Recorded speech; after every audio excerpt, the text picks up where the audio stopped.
Are we on the air? You're now in the mix with the Corner Radio, hosted by Kill, banging nothing but classic hip hop, soul, and R&B.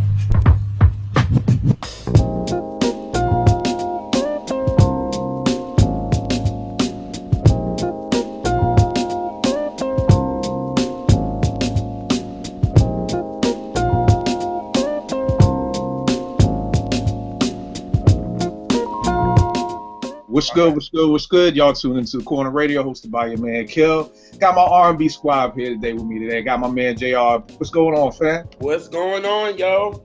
Man, everything is everything. She ain't even a special guest no more. This just fam now. We got these coming on today. What's going on, Jess? Hey, I'm good. How are you? Oh man, we good. You see, JR happy to have you back. I know. I'm happy. He had that off camera, B. Like we ain't even had to put that on. He had that off camera. Don't do that. All right, my bad. So JR ain't happy to see you back. See, you see him? He just don't want people to know that he's happy to see me back. Exactly. Bruh, it's a life coach. Man, embrace your feelings, man. That's what's wrong with black men, man. No, here we go. We don't talk about how we feel. We don't voice our opinions, man. Come on, man. Don't do that. And the topic of the show today is... Alright, so anytime me and T get together, there's always black married with kids. That's where we met right for them and everything. So, I'm always thinking about love, and we need more black love. I think it's up to like 15, 16 now, couples I know going through divorce. Not a funny story, but I may have told you. But I was talking to my kids once about getting married, and none of my teenagers in the hood want to get married. Now I was asking one of them, why do you want to get married? And they was like, cuz, man, when Uncle Phil did the Aunt Viv. And I was like, what did Uncle Phil do to Aunt Viv? And she was like, man, he divorced the dark-skinned Aunt Viv and then remarried the light-skinned Aunt Viv. Oh, no. No. Oh, my goodness. It's a true story. I can't make this up. And I'm like, nah, that's just TV. Oh, that's just TV. Right. He didn't divorce her, but it just showed how so many people don't see positive, marriages and things like that. Images, and it goes all the way from my kids in the hoods. I had dinner with two of my old AmeriCorps members who are now in their 30s now, and they were saying, like, yo, man, you the only dude I know who like married and still doing it. So we got to get these images up. It's great to see Michelle and Barack and, J&B and everything. Yes. Sometimes we just got to see regular folk who are married in good relationships, healthy relationships, doing their thing. Yes. All that big spill to say, today we're talking about our top 5 black movies about love.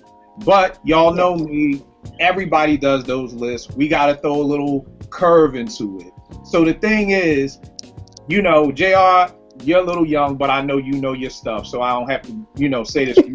For the younger viewers, back in the 90s, the soundtrack was just as important as the movie. You know what I'm saying? It literally was like, okay, boom, the movie was good, but where's the soundtrack? So, for today's show, we're talking about the dopest love movies, but the soundtracks have to match with it. So we're looking at both of them as the same. So, example, if you think Love and Basketball is the best black love movie ever, but the soundtrack was suspect, it can't be your number one. So we got to combine the movie with the soundtrack. And we're gonna go like that. I'm interested to see what people got. I know I got one on here that most folk probably don't know about. But Tia, what's up? What's your first joint up? What's your number 5? Start from the 5? Yeah, start from 5. Start from 5. My 5 is Poetic Justice. Okay. I love that movie. I love their relationship. I love the challenges that they had. And I love the movie a lot, and it would have ranked higher, but I was not feeling that soundtrack too much. I just, it just wasn't my type of music. It had a real West Coast type of feel to it, and a lot of type of hip hop that I don't really listen to, and it had like a TLC song and just some random songs. I did like a couple of songs on there, like the Stevie Wonder, although it was like 2 minutes long. Right. But the Stevie Wonder, I Never Dreamed You Leaving Summer. I love that. And that's why it made my list, because that piece of the soundtrack was hot.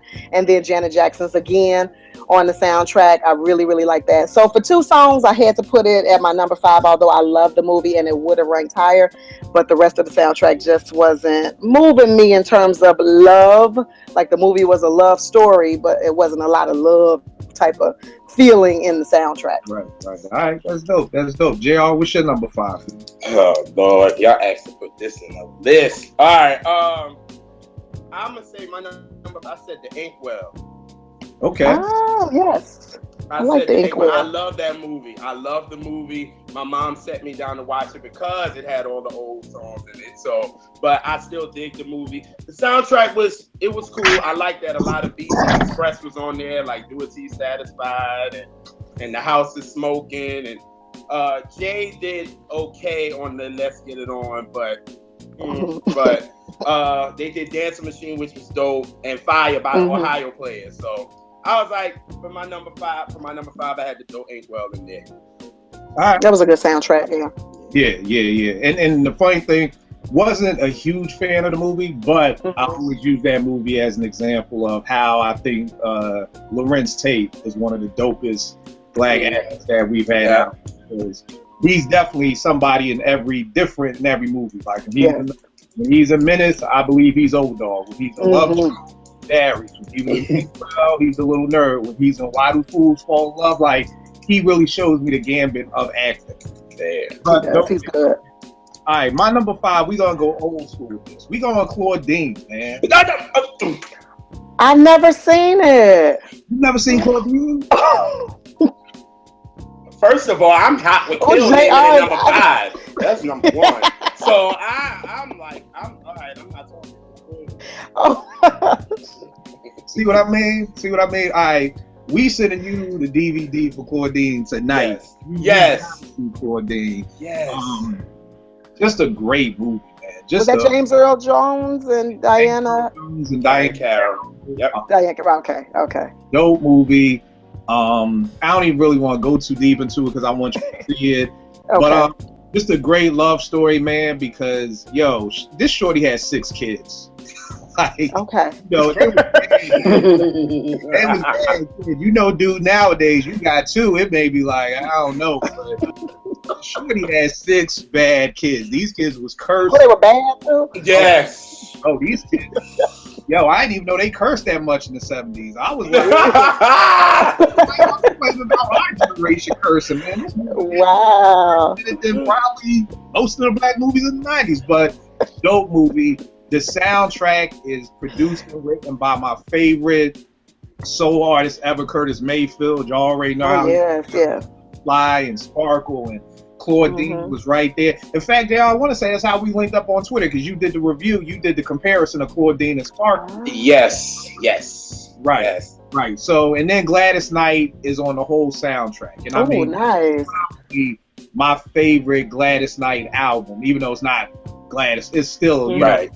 But the movie was just dope. What I loved about the movie is it just dealt with, one, the soundtrack of the movie meshed so well together because Curtis, you could tell he really wrote this for the movie. Mr. Welfare Man that's always playing when the social worker comes over to check on the family. Because this is back in the 70s, and I forgot the name of the documentary, but I peeped this documentary on Netflix about these projects that they built like back in the 40s and the 50s in St. Louis, and just how, it was just to divide the black family. It was just like, if the woman was married, she couldn't get placement in the projects. It was like, they would have security come in and do random checks to make sure no man was staying there. And I think in St. Louis at this time, it was like, not only could the man not be there, he couldn't even be in the state. Really? So it was like men had to literally not just leave the house, but leave the state if you wanted your wife and your kids to have a place to stay. And it was just like the divide of the black family. And that's what a lot of this movie is about, just her being on welfare and trying to sneak and have a job. But, when a person come over, they got to go move all the stuff, hide the TV, hide this, hide that. So, hide the man in the bathroom. And hide dude in the bathroom, take all this stuff in there. So just love the movie, love the soundtrack. Please, everybody else, if you haven't seen it, you gotta watch Claudine. It's a classic movie. It's funny. My man Cochise is in it. One of my favorite. Cochise. Oh, I love Cochise. Yeah. Okay. Yeah. Cooley High. I know that. Okay. I don't know his real name, so he just Cochise. He's always gonna be Cochise. Even when he was still dad, he's still Cochise. Right. He's still Cochise. So, but he's in it. A good movie. So yeah, that's my number 5. Tia, what's your number? Okay, I'm gonna check it out. My number 4 is Mahogany. Oh my gosh, I love me some Diana Ross, as y'all can tell with the head. But I love the movie. I love the soundtrack, and I was going back and forth with that one and Poetic Justice. First, I had Mahogany at number 5.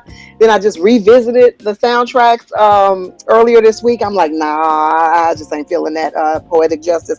So I moved to 5. But Mahogany, most of the songs are instrumental, but they tell a story. Like if you just listen to them, you can feel what was happening in the movie. And then, of course, do you know where you're going, where you're going to, and all that. That's one of my favorite Diana Ross's songs. Anyway, but just the feel when you listen to that soundtrack, you can just sit back and chill and just feel. Like I remembered all the things that were happening in the movie just by listening to the songs, and they're instrumental, so no words. So I love that soundtrack. So that came in at number 4 for me. Yeah, Mahogany, man. That joint, that's just like classic love right there. Like, yeah, just classic, Billy D, just like, success ain't nothing without somebody to share. I mean, it's just like that classic line right there. Right. Have she went to see if she could find success and be happy without him too. Like she tested it out and found that it wasn't working. So just that was a deep love story. He was just so smooth with it too. Yeah, Billy D was that dude. Yes, sir. Yes, sir. With the Colt 45. I heard they was trying to do a Colt 45 comeback, but ain't nobody drinking Colt. No, we can't mess with no Colt 45. Negative. They wanted to try to bring Billy back, but not. No. That's on a Ciroc right now. So, yeah, what's your number 4 joint, B? All right. Since I didn't, I'm gonna say Boomerang. Okay. My number 4. I love Boomerang. I'm gonna say Boomerang is my number 4. That movie just shows you when you have love right in your face. Sometimes if you don't, you go for the wrong one. You think you there, but this one right here has been always in your face, and you need to go for it. And of course, the soundtrack is a classic soundtrack. I mean, There You Go by Johnny Gill. Every time I think about Boomerang, I think about that. Of course, Love Should Have Brought You Home by Tony. Yes. You know one song I do not like, and it's crazy? The End of the Road. I've never liked that song by Boyz II Men. Ever. I never liked that song, even as a kid. You the Boyz II Men dude. What are you I know. That's serious? Oh, wow. What is it about it? I think the problem was they were playing it over and over and over and over, and it was it was between that and Whitney's I Will Always Love You. It was like they would play it like a double play, and I would be like, Mom, I'm 6 years old. Like, can you please turn this off? Like, I'm tired of this song. Like, I can't deal. You were 6 when Boomerang came out? Yeah, I was just about to say that's the funny. This is fictional. Y'all not gonna come for me. Y'all not gonna come for me. I'm just saying, you don't want to put it out there, bro. I'm like 6. Well, that's good. I put it out first before you You're did. beating them with, Boyz II Men. You're 6, dog. But that soundtrack is the dopest. Like, Die Without You with PM Dawn. What else was on there?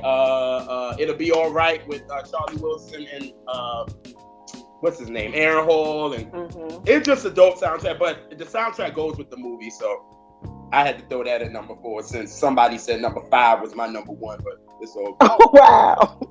Well, we gonna talk about that because Boomerang is on mine. It's not my number 4, so I'm going a little bit deeper on that. But okay, all right. My number 4 joint is Jason's Lyric.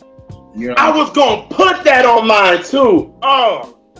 And I think a lot of people didn't like the soundtrack. A lot of people didn't listen to the soundtrack. It was very West Coast oriented at that time. But I love the movie. Like, it would probably be Jason's Lyric would probably be like my number 2. You know what I'm saying? Okay. But the soundtrack just didn't. It's some joints. I mean, you will know I loved that song when that came out. For people who don't know what that was, D'Angelo's first like written and produced song out there. That D produced that. I love the joint If You Think You're Lonely Now. KC's version of that was on that soundtrack. There was a lot of sleepers on there. There was a joint called Just Like My Papa. Tony Tone had a joint on there that was dope. Mick Condition? Yep. Yeah. Oh, Yeah. Okay. Mick Condition was on the joint. What else was on there? DRS, the Dirty Rotten Scoundrels. Most folk don't remember that. I don't. Yeah, Gangsta Lean. That's Gangsta Lean, right? Yeah, it was these cats who were out called Dirty Rotten Scoundrels. But then Damager came out with the Dirty Rotten Scoundrels, and kind of everybody forgot about them. But they were an R&B joint, but they had a joint on there that was kind of dope called Ain't No Love, and they freaked the whole Ain't No Love in the Hardest City. But so again, the soundtrack wasn't that great, but man, I love Jason Lyric. Man. That movie was just like, you know, I think what a lot of us may have is number one, I think made a lot of people forget about some of these other Jason's Lyric was definitely one of my favorite, you know, slept on joints like that. But yeah, all right. Back, so that's my number 4. Tia, before we go to your number 3, I want we gotta talk about your book for a little bit and talk about what you got going on. So tell us everything about the book, everything, how's it doing, what it is, everything. Just give us everything. Thank you. Thanks for asking about it. It's called A Conversation Piece, 32 Bold Relationship Lessons for discussing marriage, sex, and conflict. It is doing well. I hope to start having book club discussions really soon, and I'm going to capture and post so people can see what people are saying about the book. It is on sale on Amazon, but it's having a really great impact. It's doing what I wanted it to do. It's not number one seller yet. That's my prayer for it down the line, but it is reaching couples. Couples are learning from it. They're improving how they communicate with one another. And so that's the blessing, because that is the reason why I wrote it, is that I wanted to change the way couples were communicating, heal some of that broken communication, heal some of the anger and things that come around communication. So it's doing well. All right, it's doing well. Right. Thanks for asking. Yeah. Now, give us a little background on how did you get into the whole life coaching piece, the writing for BMWK, and just everything that you got going on. And congrats too. I saw your website was like listed as one of the top 5 black. Oh yeah, to read right now. Nice. That's my blog. That's in addition to my coaching couples. I write a blog for shy girls, shy women, called The Bolder Sister. So that blog was recognized just for encouraging women. So that's something I'm doing on the side, because I struggled with that for many years, raising my voice, speaking up, being self-confident. But I started coaching about 10 years ago now. And just because it was always been a calling. Like I was always that friend girls came to, like, girl, he said this, he did this, what should I do? And I thought I was the expert in relationships when I was like 16 years old. I thought I knew everything to do. I'm like, girl, just tell him this, do this, try this, and watch it work. And stuff will work. But I knew I always wanted to be a coach. And then when I heard the term life coaching, I prayed about it, saw shows on it. It was like everywhere. And it was like God was revealing to me, like, yep, you should be a life coach, because here's life coaches everywhere. So I started being a life coach, put my focus on relationship coaching. And then I was part of a network called Still Dating My Spouse, which was encouraging married couples to, to make sure you keep that romance going. And the owner of that site, I think Lamar had reached out to her and asked her if she could write a couple of articles for Black and Married with Kids. That's when they were just getting started. And she was like, no, I'm too busy. So she came to me like, Tia, can you write a couple of articles? And I started writing, and I've been writing ever since. So that's been about, 7 years now or something like that. And I've been writing with them ever since, because that's another way for me to reach couples in addition to my coaching. So I love Black and Married with Kids. Yeah. Ronnie and Lamar definitely dope, and I love everything over there. Tell me this: what is the one piece of just give them something free real quick? What's a good piece of advice for a couple who may be having struggles with their communicating and wants, needs? What's just a quick little? Just give them something for free real quick for them to go out and book. I'm really big on taking responsibility for your own mess. So I always encourage couples, like even when you're having challenges, it's easy to look out and be like, well, he always do this, or she's always doing this. So I challenge them. I'm like, no, look internally, because it takes 2 to tango. It takes 2 to fight. It takes 2 to do everything. So there's something that, or some area where you may be slipping, and you got to take a step back, stop pointing fingers, and start looking internally and do an assessment. Like, what am I bringing? Where am I slipping? Where could I be stronger? Where can I improve? And I think if you start with you, you'll notice your spouse will kind of follow in suit too. Like, if you're able to take responsibility, they may be able to do the same, and then you're no longer pointing fingers, but you're both owning up to the parts that are doing better. Right. That's what's up. That's what's up. That's what's up. So again, one more time, where can they copy that? How can they follow you? All that blog and everything. Thank you. So it's a couple of ways. So the book is on Amazon, and it's called A Conversation Piece. If they search that, it should be the top book on the list under that title. The blog is for those women who are, looking to be encouraged, looking to raise their voice, who are kind of struggling with confidence, and that's called The Bolder Sister. And then my website for coaching, though, is lifeandlovecoach.com.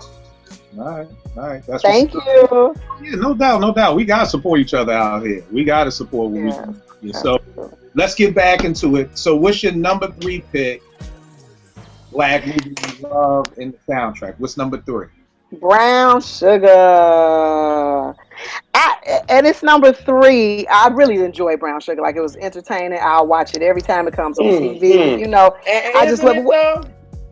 It's good, right? Yes, it is. And what I love, hip hop that I like with the neo soul that I love. So it's like you just mesh those two. It's like my favorite types of music all on one soundtrack. So I was really feeling just the vibe of that soundtrack. The vibe of the movie is just so adorable. So that's my number 3. Yeah. And I think a lot of people sleep on that soundtrack too. A lot of people have heard it, but I mean, most stuff. I mean, it's just a dope soundtrack across the board. You know what I'm saying? And I love it. 3 Brown Sugars. It's 3 Brown Sugar songs in different, fine, sweet, extra fine, or whatever they were called. But yeah, so. Yeah, no doubt. All right, JR, what's your number 3? My number 3 would have to be Love and Basketball. Okay. That's one of my favorite movies. My mom plays basketball, so she definitely loves that they showed how women had to go through a lot before you had the WNBA. A lot of them had to go overseas and all that. So it's a dope date movie. You know what I'm saying? So yeah. But the soundtrack was cool. You know what I'm saying? I still rock to it. You know what I'm saying? I think it was maybe one song one day I didn't like, but I love Angie Stone's version of Holding Back the Years. I love her version. A Fool of Me by Michelle I can't pronounce her last name, but y'all know what I'm talking about. Yeah. I love Darnell Jones' I'll Go, and I think we all love Lisa Pearl's Dance Tonight. So I mean, the soundtrack was dope. It went with it. You know what I'm saying? So if I had to do anything, that's why I made it my number 3. Yeah, that Michelle and Cello song, when they were playing ball at the end, it was like that perfect, perfect music. It's like that's what I'm talking about. That a lot of people don't pay attention to. But I mean, that was just the perfect background for that right there. My number 3 is I think JR's number 4, which is Boomerang. It's funny because a lot of times when I talk to folks, they never looked at Boomerang as a love story. They just looked at it like a comedy. You know what I mean? And I didn't, because it wasn't on my list. I didn't either. It was like a buddy I don't know. I totally missed it as a love story. Yeah. And it was like, and I was talking to my man about it. I was like, yeah, it is a comedy, but at the end, there's still love. There's still that theme there. But I know, like, even for me, when I first was thinking, I was just like, these serious dramas, like, Love and Basketball and Jason's Lyric and Chloe, you know what I mean? But Boomerang, just him falling in love with Hallie and, the ins and out of everything. And then, like JR said, I mean, the soundtrack is just stupid. Like, that was like LaFace just like at their, yes, their pinnacle, like with, I Give You My Heart with Babyface and, just the PM Dawn, like JR said, that's the only PM Dawn song I ever liked. You know what I mean? Like, are you serious? Yeah. I don't even know any of their other songs. I don't know. Y'all gotta be kidding. For real? I don't know. I don't know. You gotta understand, man. I'm hip hop. KRS threw PM Dawn off the stage. That was it. You know what I mean? Oh yeah, my father told me about that. You know, so it was just like PM Dawn, but that song was so dope that it was just like, yo, you had to rock with that joint. There you go with Johnny Gill, just joints. And then Cash Forget, Hot Sex from Tribe Called Quest was on there. You know? Right. Hot Sex on a Platter was on there. Yeah, sure was. Yeah. You know, so yeah, that's my number 3 right there. Tia, what's your number 2? My number 2 is Love Jones. That's my number 2 too. Love Jones. Yeah. Oh yeah. Yes. I love that movie. That soundtrack and that movie made me feel like a grown up. I'm like, this is some grown stuff right here. Like, this is what grown people do. You know, like listen to jazz and go check out poetry. Like when I saw, I'm like, I got to be grown like this. You know, they had careers. I'm like, this is some grown stuff. And just the jazz theme, the Brother to the Night, Sentimental Mood. I'm like, man, this soundtrack is just so hot. Like everything on it almost. Hopeless. I'm just hopeless with a penny with a hole in it. It just was grown. That was grown folks music. That was a grown folks CD. I think you had to be grown to appreciate that soundtrack. Yeah, nah. Well, thank you, grown. And JR, that's your number 2 too? Yes, number 2. That is my number 2. Oh, that soundtrack is dope. Like the Maxwell something joint. Yes. What's her name? Trina Broussard, if that's her name. She did the Inside My Love, the Minnie Riperton joint. I love Escapes in the Rain. Like that joint was a sexy type of joint. Like you said, yo, that's a grown soundtrack right there. So that definitely, and it worked with the movie. So that's why I was like, that had to be my number 2. Had to throw Love Jones on there. All right, cool. My number 2. We connected, Yeah. Because me and Kill ain't connecting on this one, seem like. Hey, we may not be in the same numbers, but you had Boomerang, I got Boomerang. You gonna have Claudine. You got Claudine at 5. You know Dog, you was like negative 22 when Claudine. It don't matter. It does not matter at all. Lord, man. You must Claudine be at number 5. That's disrespectful to Curtis Mayfield. He's looking down at you from heaven right now and like, how am I number 5? You got a lot of nerve. That's fine. Go on with your list. That's fine. See what I mean? See, there's too much judgment like that. Way too much. I ain't said no. Okay. My number 2, and this is what a lot of folk out there are not going to even really pick up on because a lot of people never listen to the soundtrack. Mo Better Blues. Come on! I love that soundtrack. Yeah, Mo Better Blues. Number 1, I just love the movie. I love the movie. That's probably, I know everybody has their own favorite Denzel, but that's probably my favorite Denzel movie right there. My mom being a jazz musician, I'm sure that played a huge part in why I love the movie so much. Right. In the soundtrack. It was funny because my man was like, yo, I ain't never think of that as no love movie because he just kind of got with the shorty at the end because he couldn't get with Cinda Williams. And I'm like, that's what I'm like, he had 2, you know. And then it was like, oh, I'm only get with you just because the other one is with Shadow now. Busted and it was almost like one of them joints, like, you know, B&T was just talking about how Jagged Edge was like, well, we might as well get married. Like, it's like one of those. Everybody else want me with my lip busted and I can't. But you felt love? You felt the love story in it? You know what it was? I felt like when he was like, I need you to save my life.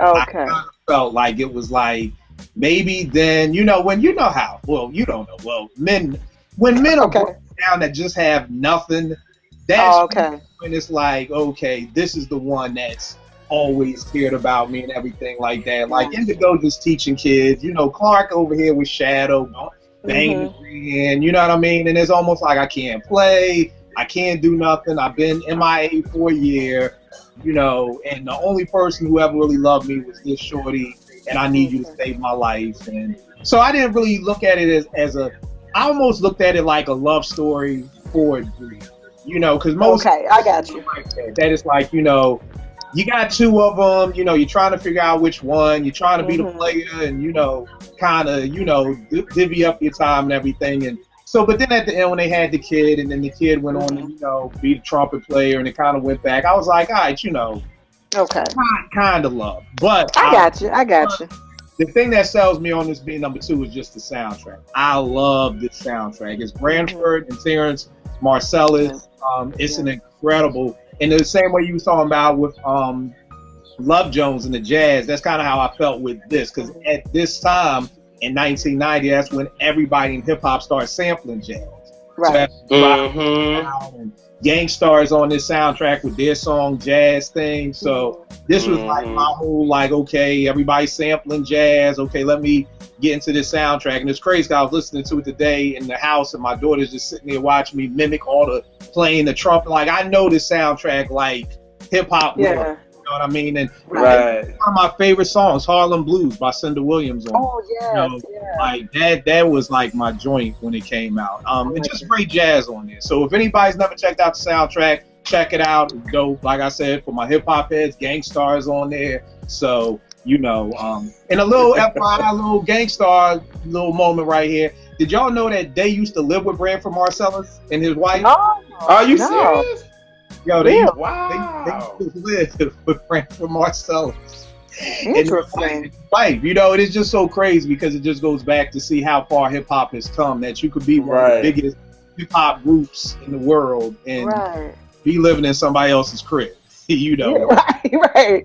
Yeah, Interesting. They got cool from the soundtrack and the Buckshot LaFonk stuff Primo was doing with Branford, and that was it. So that's my number 2. All right, see ya. What is your number 1 joint? Because now I don't know what it was. I thought Love Jones was gonna be your number 1. So now and it was cold. It was so tight. And me and my husband go back and forth arguing about this movie too. But it is Love and Basketball is my number 1. Okay. I loved it before you even presented this topic to me about the soundtrack. I hadn't even thought about the soundtrack. This has just always been one of my favorite stories. Just for they love how she fought for her man at the end. Like, I was yelling at that screen, like, girl, get your man. You better play that ball and get your man back. But yeah, just like I could just groove to that whole soundtrack. Like, I feel like that soundtrack was made for me. Like, that's the time of my life. Like the songs they were dancing to, you know, just how they were growing up. Like that was my era. So every song on there, I'm like, I know that song, I feel that song, I like that song, I could connect with it. And I think JR mentioned a lot of them too, like This Woman's Work, It Takes Two, I Want to Dance Tonight. Like, those are all songs that I just groove to. So I could just sit and just play this soundtrack just nonstop, because these are all songs that I've already liked. So when the soundtrack came out, I'm like, hey, this is like, even through the movie when they were dancing, you know, doing that old school dance. You remember that dance? Kill it. My little sister's like 20 something, and she was acting like, y'all used to dance like that? I'm like, did we? Girl, we used to get down like the blue jean jumpsuit, shoulder off on one side and all of that. Wow. So when I saw that movie and I heard that, I'm like, man, this is like our era. Like, this is like my time. So that's why I connect with that one so much. All right, that's dope. JR, what's your number 1? You already said it, but my number 1 is Claudine. I love that movie. I love the soundtrack. I think clearly that's my number 1 soundtrack ever is Claudine. I just love it. To Be Invisible, Makings of You, Make Yours a Happy Home is such an awesome song. That makes the movie. Like, it's just a dope soundtrack, and it's just like, that soundtrack really made Gladys become my favorite singer of all time, honestly. Like, what she did on To Be Invisible, I just love that. And it's just, it takes me somewhere. And it's just, that movie was just about, you know, love. Like Kill said, yo, Kara had 6 kids, and this dude had 3 of his own, and still ended up falling in love with her. You know what I'm saying? And you know, it takes you through a time where it was just a lot going on, and they made it work. And then at the end, they ended up getting married and all that. And it's just a dope movie, and just the soundtrack is just dope. R.I.P. to Curtis Mayfield. Like you said, Kill, he's one of my favorites. So I had to put him as my number one because I did not want nothing to fall in my house if I didn't name him number one. So I wasn't doing that. So there. I can't wait to see it. Oh my god. Oh yeah. Yes. Yeah, it's a dope movie, and the soundtrack is just, man. It's like 7 songs. That's it. Yeah, that's it. But it was like those were back in the days, and we're gonna talk about that a little bit later about what's changed with black movies. But those were like those '70s soundtracks were when people actually almost curated the songs for the movie. You know what I mean? Yeah. Mm-hmm. Especially made for the movie. So like you said, JR, like all those songs were just perfect for the movie. You know what I mean? The movie review, oh man, I think that may be my favorite Curtis Mayfield song. Like that just joint is just bananas, but yeah, definitely just a perfect soundtrack to just a dope movie. My number one is what y'all had at number 2, which is Love Jones. Everything Tia said, just watching this movie, it was just like, yo, I gotta be a grown up now. Like, yeah, right. I gotta take these baseball hats off, and I gotta start clubs, and I need this. I was looking at friends, like, you know. Oh no. You know, seriously, I mean, this came up for like 97. So I'm like, I just graduated undergrad, so I gotta be 22. So, you know, it's just like, it was like, yeah, I gotta get some cooler friends, man. You know, we got right. Yes. I gotta be able to, you know, do some Duke Ellington, pull out some records, you know, so made me want to learn how to step and all that stuff. So, you know, just put me on another, like. What you know about stepping? What you know about stepping? Absolutely nothing. Absolutely right there. Absolutely nothing. When I saw it in the movie, I was like, I don't even, when she said it, do you know how to step? I'm sitting here like, right. Or something, acuity? What's step? You know? Oh no! I didn't learn about stepping until R. Kelly came out with all the steps for love and everything like that. You know, because I've never been to Shy. You know, the only thing I know about Shy is through what Common has said. So, you know, I know about Cabrini Green. I know about all that through Common, but you know, I didn't know about nothing but the stepping lifestyle. But but I mean, it just made you, like you said, it made you grow up. It was just one of those movies that I even when I'm even working with couples, you know, and I'm always talking about Love Jones, I'm like, if we as people could just get to a place where we just can say how we feel to each other, you know. Whereas if he would have said to her, like, you know, she's like, yo, I'm about to, you know, check on this job, whatever. If, you know, and I got, you know, some old business to take care of, he would have just said, like, yo, Nina, I'm feeling you, like, yo, Dad, stay here with me, movie over. You know, right.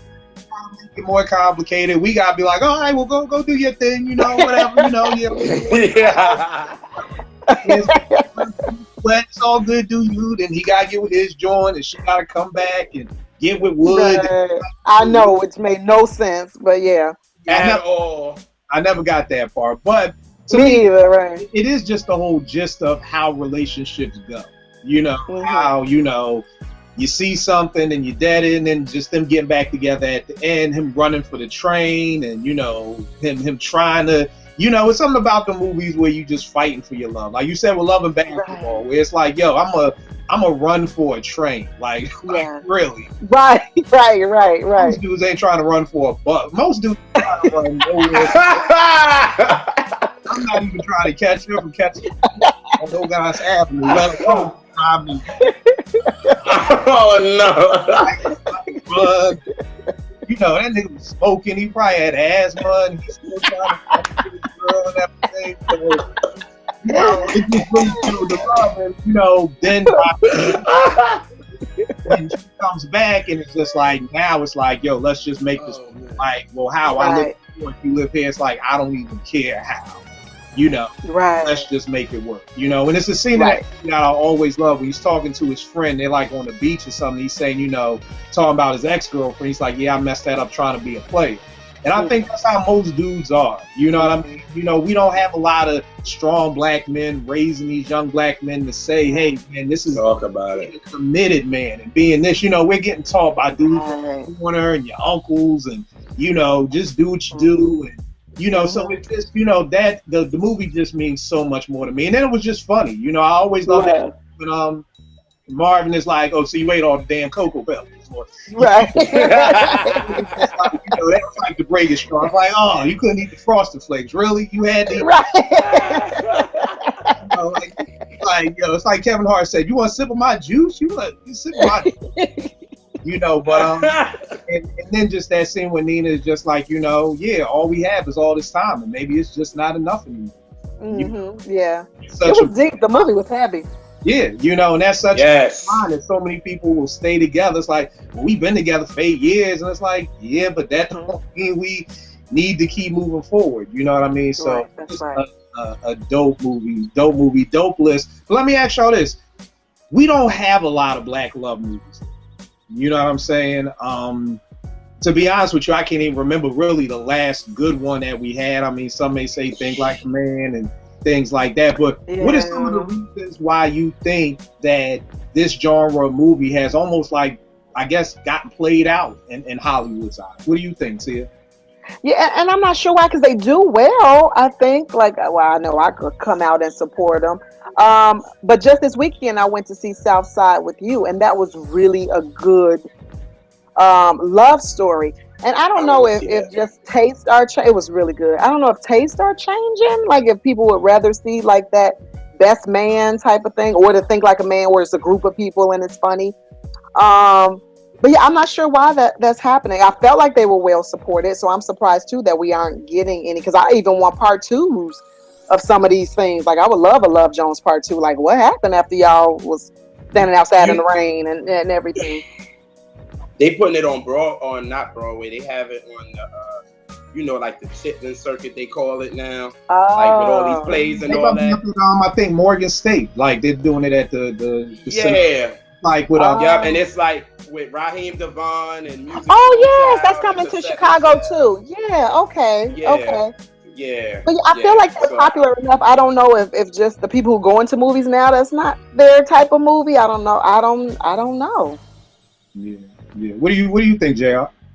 I think it's just the same like with how music is going with R&B. I feel like this generation really don't want to see a movie about love. You know what I mean? I don't think, you know, like it's sad. Like you see a lot of relationships just breaking up like that. You fall in love for like 2 minutes and then you're so quick to get out of it. And I wish we have movies to show like Love Jones and and Love and Basketball where you fight for what you want, right? Because and it's just like, I don't think this generation want to see movies like that. They would rather see Thinking Like a Man with 5 people in it and it was fun and all that. Nobody really wants to see just a movie just about love, because it's like everybody like, yo, that's corny. I ain't trying to see that. People not even taking people to date movies anymore. Like it's just it's just not the same anymore. Like I said, Love and Basketball was a dope date movie. And it's like, we don't have those anymore. And I don't think this generation really feeling those type of movies. They want to go see something funny. And if they have a little love in it, okay, cool. But they would rather it be more of a comedy than something about love. So I think that's maybe the reason. Yeah, and I think it's a mixture of that, but then it's also, I just think Hollywood. Like Hollywood is so fickle. It's just like the music industry, and it's about whatever's popular at the time. So it's why we got 50 Kevin Hart movies with him being the same person. Right. I'm like, I knew he was gonna throw that in there. And again, Kev's from Philly. I saw Kev in Paper Soldiers. I've been the biggest Kevin Hart supporter, but I gotta call a spade a spade. I'm just tired of seeing him play the same role in every movie. You know what I mean? You're right. Obviously, it's winning at the box office. You know, I also think that it's just like with anything else. JR, you touched on it with the music. I think the hard part is I don't know if this generation and these kids don't want to see it. I don't know if they even know what love is. You know what I mean? Like, go back to those movies and this music and media is what made me become the person I am. You know, without seeing a different world in school days, I probably don't go to HBCU. You know, I mean, seriously, I probably don't, because I don't know anything about it. You know, even with the Bad Boys of R&B with Jodeci, you know, Stay and Come and Talk to Me and Forever My Lady and DVD, When Will I See You Smile Again? Those songs as a shorty made me want to be in love. It was like, love must be the whole thing. Like, yo, listen to what you're singing about. You know, so, and then you mix in these movies, you know, it's kind of like, okay, TV got me going to college, the music and the movies got me wanting to be in love. Where now you don't really have any of that. You know, so if the music is telling you, man, just hit it and quit it, and you know, think like a man, where it's like, hey, you just trying to get some and everything like that.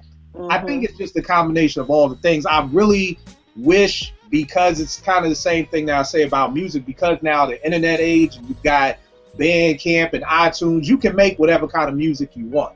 You know, and I kind of feel the same way with YouTube and Vimeo, with so many independent filmmakers out here. We now have an avenue to make those movies. You know, even if it's web series on YouTube, you know, things here and there, like we have the platforms now that we can do these things ourselves. You know, I just don't know how we sell it, but I definitely miss, like, just in doing this, I'm just looking at all these movies. There was so many. I wanted to put Brown Sugar on my list. I wanted to put The Wood on my list. You know, I did too. So the Wood was a dope movie of just reminiscing. You know, just about everything like that. But the sad part is like we just don't have that. We don't have a lot of black love stories anymore. But I definitely wish it was something that would change. But tell me this: out of all of these movies, flat off, no soundtrack, no nothing, are y'all number one picks still the same? Is it still Love and Basketball? Is it still definitely yes still 14, and I'm still Love Jones? So you know, again, you know, and I will wait, my bad. Wait a minute. You said without the soundtrack, right? Like just without the soundtrack by itself. Oh, then my one will probably be Love and Basketball then. It would be Love and Basketball. Without the soundtrack, it would be Love and Basketball and then Love Jones. So yeah. And the other funny thing from doing this, man, is just me understanding and remembering how much I love soundtracks, man. Yeah. We don't get those, man. Like, yo, I mean, these soundtracks, and they would always have that dope song, like how Boys in the Hood would have Just Me and You by Tony. It's it's like, oh, I gotta buy the soundtrack because I need Just Me and You for my slow jam tape. So, you know, had those joints that was just like, yo, I gotta get that, and you know, and it's just like now we don't even get soundtracks anymore. No, we don't. It's no at all, and it sucks. Oh my god, it does. I don't even know the last time I brought a soundtrack. That's right. Now the funny thing is, JR wasn't she the soundtrack? You're absolutely right. I know that's right, Kill. Get me straight together about Mary. Mary did Think Like a Man too. Yes, she did. Oh, did she? That was the last soundtrack I did buy. It's like, yeah, and it was, and what made it so bad that L.A. Reid and Epic Records, they didn't support it. They didn't support it at all. So nobody knew about it. You knew about the movie, but you didn't know about the soundtrack. So it was like, it sucked. You know what I'm saying? Like, it only sold like, I think like 6,800K. That was it. Like, that was. Yeah. And the crazy thing was, it was a whole new Mary album. Like, it was all new original. Yeah, it was all original music. And it didn't promote it like that. But the movie got so much promotion. But like you said, kid, you remember back in the day when the soundtrack got promoted as well as the movie. So it was like, when you knew Boomerang, the movie was out, you knew that the album was out, and the album had bangers, and everybody was loving it. It was like, Boomerang was on top of the movie charts, and so was the soundtrack. You don't even get that anymore. And it's just, but yeah, thank you for letting me know when I did. The game is changing just from, you know, in those days, because they knew that the soundtrack could go platinum. Now with music and streaming and everything like that, like, they're really not going to put the money and the oomph behind it, you know, to really put the soundtrack, because it's like, well, nobody buys music, everybody's streaming, so, you know, deal with that. So again, it's like, you know, we damn sure can't get no long movies, we can't get the soundtrack to go with it. So, you know, I'm telling you, it's going to have to be that independent mindset or something. I think so too, Yeah. Oh, yeah. Somebody who could do that. And another one of my sleepers, speaking of independence, I don't know if y'all remember this movie, Have Plenty. Yes. I kind of remember it. It wasn't a great movie, but the soundtrack, Yeah, I do remember that. Yeah. the soundtrack was actually pretty good. That was one of my little asterisks. You know, would have been up there in the top tens or somewhere. Oh but- my, you know my baby mom was on there. Faith with Tears Away. I love that joint. Oh yeah, I'm sorry, T. You didn't know that's JR's baby mother. No, I did not know this. Yeah, that's my baby mother, yo. They made it my baby mother. I didn't. They made it, so I'm owning it. So Okay. yeah. I heard she dating Stevie J too now, fam. Who? I'm thinking. I heard she is. Yeah. I'm getting that too. Her Faith? and J. I mean, it makes sense. They known each other forever, so it's You like. said Faith? Yeah, Faith Evans. Mm-hmm. Really? She's not married anymore, huh? Nah. Ask Oh, I Jay. didn't know. He know where them child support. He knows everything about her. Okay. See. No. I ain't paying no child support yet. Me and Faith ain't got no kids. You wildin'. What? They making more money than me. Yeah, man. Give me spousal support. Come on, B. Okay, I hear you, Eric Benet. I hear you, Eric Benet. All right, but yo, one more time, let them know where they can follow you, where they can get the book, where they can support you, everything. Yeah, thank you again. So I'm on Twitter too. I forgot to say. So Life in Love Coach is my handle on Twitter. The book, A Conversation Piece, is on Amazon, and my blog is The Bolder Sister. My coaching website is lifeandlovecoach.com. All right, no doubt. Thank you, Kiel. Thanks for letting me do that. Oh, no doubt. Anytime, man. You know, we in the same struggle together. You know, we gotta keep our marriages at home good, and we That's right. We gotta be that light to go out to other people. You know, because when people say that, when people are like, "Kill you and see the only couple we know," it feels good, but then it feels bad. You know what I mean? Right. It's like you don't want to be the only couple, you know, that people know who are like, you know, still together and still trying to make it happen. You know, so but yeah, so JR, give them all your stuff too, the websites, everything. The website is juniorworldofsoul.com. Y'all can check me out. I'm really loving that I'm doing these current R&B bangers every week. I think, you know, I'm getting so many new subscribers because they feeling that they didn't know a lot of this music was out there, so it's so dope. So I want people to check that out. And now I don't do normally I do 2 videos a week, but I done chilled out. So I do 1 video a week, but then I do a video that I take it back some, and so I do 2 a week. But that's Junior World of Soul, Music Soul Nick on Twitter, Music Soul Nick on Instagram, all that good stuff. All right, and see that's where you need to go if you want to learn about new music. But you just gotta binge watch JR, because this dude, I will. You got to sit down on a Saturday when you ain't got nothing to do and just watch 100 videos, because like he said, he had to slow down. But I did. On the 80s joint, B, and that was dope. You was taking me back with some of them joints from the 80s. Yeah. I'm waiting for my moms to watch it because it was because of her. I know a lot of that music, so I'm waiting on her. And I know she gonna critique it and be like, gonna give me some negative stuff because my mom very honest with this. So, so I'm waiting on her to watch it. Yeah, but that was dope. All right, y'all already know this with me, Kill889 on Twitter. We'll make beats for food. Check y'all next week, man. Appreciate y'all. Alrighty. All right, bye-bye.